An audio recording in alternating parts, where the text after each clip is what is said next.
Hello friends, आप सभी का स्वागत है हमारे चैनल पर। मेरा नाम धर्मेश कुमार और मैं आज आपके लिए मैथ्स का मोस्ट इम्पॉर्टेंट चैप्टर बहुपद एवं गुणनखंड लेकर आया हूं। तो चलिए स्टार्ट करते हैं।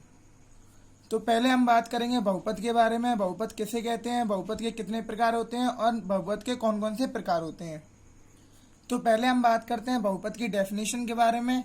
दोस्तों, हम सीधे भाषा में बोले तो कोई भी हम जब बीजी व्यंजक लिखते हैं तो उसमें हमारे जो चर पद है उसकी हमारी घात पूर्ण होनी चाहिए।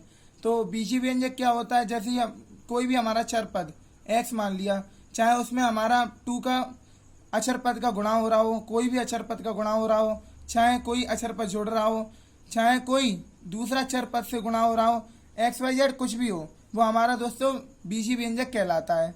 एंड जब उसकी हमारी जो घात होती है वो हमारी पूर्ण होती है तो वो हमारा बहुपद कहलाता है। जैसे एग्जाम्पल के लिए कोई भी ले लीजिए, x प्लस वाई। दोस्तों, ये भी हमारा बहुपद होगा क्योंकि इसमें हमारे x की पावर 1 और y की पावर 1 है। X square plus 5x plus 6। इसमें दोस्तों हमारी जो x हमारे जो चर पद है उसकी पावर हमारी 2 है, इसमें हमारी 1 है, पूर्ण पावर है, तो ये भी हमारा बहुपद कहलाएगा। क्या दोस्तों ये हमारा बहुपद कहलाएगा? देखिए, इसमें हमारे चर पद की पावर यहाँ पर 2 है एंड यहाँ पर दोस्तों जो हमारे बट्टे में लिखा है इसको हम ऊपर ले आएंगे तो इसकी पावर माइनस में हो जाएगी, x की पावर -1 प्लस 5। दोस्तों ये हमारा बहुपद नहीं कहलाएगा क्योंकि इसमें हमारी पूर्ण पावर नहीं है। दोस्तों ये हमारी माइनस में है तो ये हमारा बहुपद नहीं कहलाएगा। एंड ऐसा ही एक और एग्जाम्पल लेके हम आपको बताते हैं, एक्स स्क्वायर माइनस अंडरूट में x।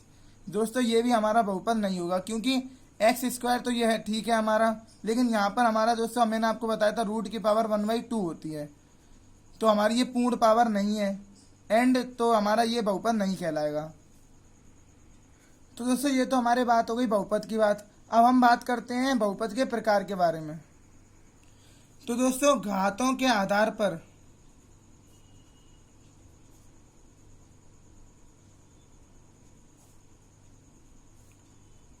बहुपद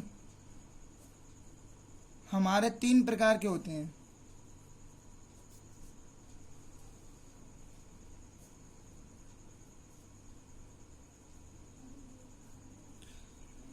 दोस्तों पहला होता है हमारा रैखिक बहुपद,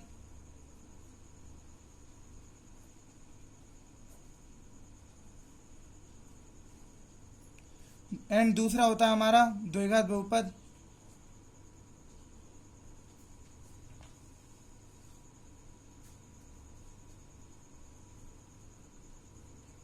और दोस्तों हमारा तीसरा होता है त्रिघात बहुपद।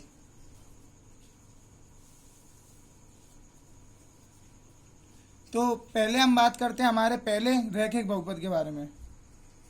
तो रैखिक बहुपद में दोस्तों हमारी चर संख्या की घात 1 होनी चाहिए और हमारे अधिक से अधिक 2 पद होने चाहिए। जैसे एग्जांपल मान लिया हमने x - 3। दोस्तों इसमें हमारे 2 पद हैं, एक ये। मान लिया 5x प्लस 6, मान लिया हमने x प्लस 3। दोस्तों हमारा एक पद भी हो सकता है लेकिन 2 से ज़्यादा नहीं हो सकते, 1 हो सकता है, 2 हो सकता है, 2 से ज़्यादा पद नहीं हो सकते, वो हमारा रैखिक बहुपद कहलाता है। और इसकी पावर हमारी जो चर पद की पावर है वो हमारी 1 होनी चाहिए। यहाँ पर भी 1 है, यहाँ पर भी 1 है, यहाँ पर भी 1 है। दोस्तों ये हमारी बात होगी रैखिक बहुपद के बारे में। अब हम बात करते हैं द्विघात बहुपद के बारे में। दोस्तों द्विघात बहुपद में हमारे चर संख्या की बड़ी से बड़ी घात हमारी 2 होनी चाहिए और हमारे अधिक से अधिक 3 पद होने चाहिए, 3 से ज़्यादा नहीं होने चाहिए। 2 भी हो सकते हैं, 1 भी हो सकता है। जैसे एग्जाम्पल के लिए मान लीजिए 5x square plus 3x plus 6। दोस्तों ये हमारा एक द्विघात बहुपद होगा क्योंकि इसमें हमारे 3 पद हैं और 5x स्क्वायर प्लस 6x भी दोस्तों हमारा द्विघात बहुपद होगा क्योंकि मैंने आपको बताया था बड़ी से बड़ी हमारी घात अचर पद चर पद की 2 होनी चाहिए। तो तीसरा हम एग्जाम्पल लेते हैं एक्स स्क्वायर प्लस 6, ये भी दोस्तों हमारा द्विघात बहुपद होगा। दोस्तों आपको याद रखना है द्विघात बहुपद में हमारे 3 ही पद हो सकते हैं, 3 से अधिक नहीं। 2 भी हो सकता है, 1 भी हो सकता है, लेकिन 3 से अधिक नहीं हो सकते, 3 पद से अधिक पद नहीं हो सकते। दोस्तों अब हम बात करते हैं द्विघात बहुपद के व्यापक रूप के बारे में। तो हमारा होता है ax square plus bx plus के c। दोस्तों ये हमारा तभी पॉसिबल है जब हमारा a नॉट इक्वल टू 0, ये हमारा 0 के बराबर नहीं होना चाहिए क्योंकि ये हमारा 0 के बराबर होगा तो यहाँ पर हम 0 रखेंगे तो हमारी पूरी वैल्यू 0 हो जाएगी। तो मैंने आपको बोला था चर पद की पावर 2 होनी चाहिए, लेकिन हमारा ये 0 हो जाएगा। तो इसी चक्कर में दोस्तों हमारा a नॉट इक्वल टू 0। इसमें दोस्तों हमारी जो a b c है वो हमारी अचर पद है। तो ये तो बात होगी द्विघात बहुपद के व्यापक रूप के बारे में। और अब हम बताते हैं आपको रैखिक बहुपद के व्यापक रूप के बारे में। तो हमारा जो रैखिक बहुपद हमने अभी आपको पढ़ाया था, तो दोस्तों उसका जो व्यापक रूप होता है वो होता है ax प्लस सी। इसमें भी दोस्तों हमारी सेम कंडीशन होती है कि a हमारा 0 के बराबर नहीं होना चाहिए, क्योंकि ये हमारा 0 के बराबर हो जाएगा तो हमारा ये रैखिक बहुपद नहीं कहलाएगा। अब हम बात करते हैं दोस्तों हमारे तीसरे त्रिघात बहुपद के बारे में।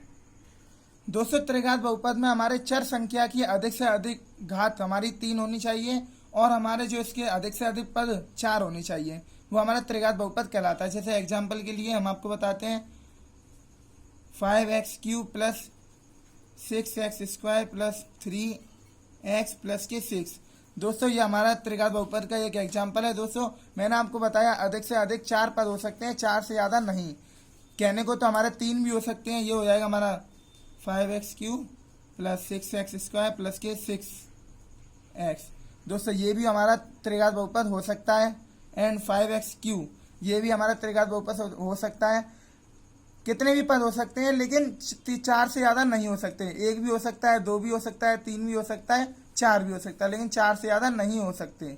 और मैंने आपको बताया था कि हमारे जो अक्षर पद की पावर होती है हमारी वो 3 होनी चाहिए। अक्षर पद की पावर दोस्तों हमारी यहाँ पर भी 3 है, यहाँ पर भी 3 है। तो ये हमारे दोस्तों त्रिघात बहुपद के एग्जाम्पल हो गई। तो दोस्तों ये बात होगी हमारे बहुपद के बारे में। अब हम आपको बताते हैं गुणनखंडों के बारे में। तो गुणनखंड होता क्या है? गुणनखंड को हम इंग्लिश में बोलते हैं फैक्टर। अगर कोई भी संख्या किन्हीं संख्याओं के गुणनफल से प्राप्त हुई है तो उन संख्याओं को उस संख्या का गुणनखंड कहते हैं। फॉर एग्जाम्पल मान लीजिए 4 का हमारा गुणनखंड हो गया 2 इंटू 2। दोस्तों हमारे 2 इंटू 2 करने के बाद ही तो हमारा 4 आया है। तो 4 का हमारा हो गया गुणनखंड 2 इंटू 2। एंड 6 का हमारा हो जाएगा 2 इंटू 3।